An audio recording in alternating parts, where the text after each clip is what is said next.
Her passing was not a failing of the body, but a catastrophic failure of reality itself. Clara's small 10-year-old mind, having accidentally glimpsed the black geometry that underpins all existence in the attic window, overloaded, her tiny heart, perceiving the non-Euclidean angles of the world, seized up in silent terminal terror.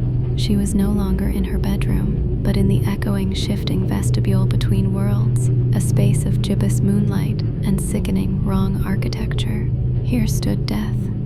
She was not gentle, but inevitable, a towering, gaunt figure clad in a shifting robe, woven from the raw, swirling fabric of the cosmic void.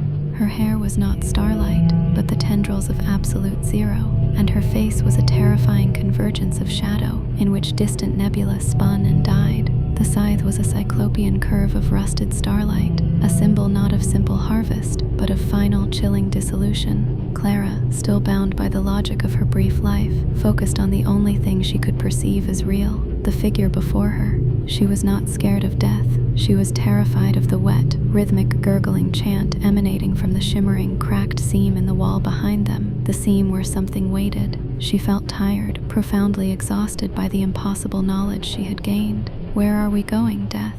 she whispered, her voice a thin, steady thread against the background hum of the universe's vast indifference. Death looked down, and the abyssal void of her face held an expression that was less sorrow and more cosmic necessity. Her gaze was not cold, but utterly terrifyingly objective, the patient understanding of a billion uncounted epochs. "We are going to the edge of the river, little one," she replied, her voice like the distant, slow grinding of continental plates. "We are simply stepping out of the path of that which seeks to consume the shape of your soul. You did so well to hold on to your form this long." Clara stumbled, looking back toward the place where her mother still sat, slumped over a familiar teddy bear, a safe, distant memory. "The thing wants mommy too."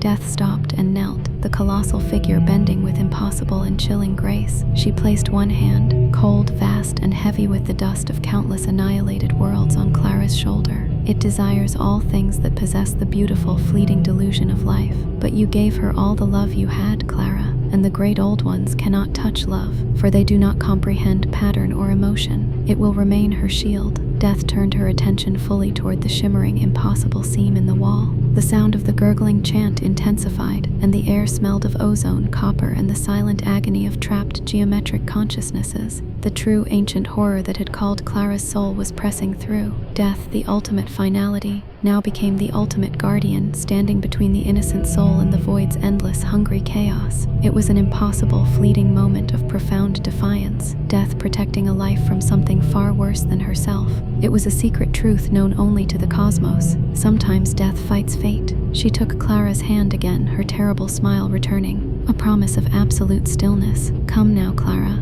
The light is waiting, and you can have all the gentle wonder you ever wished for. Let's walk together now, gently, to the place where all good things begin again."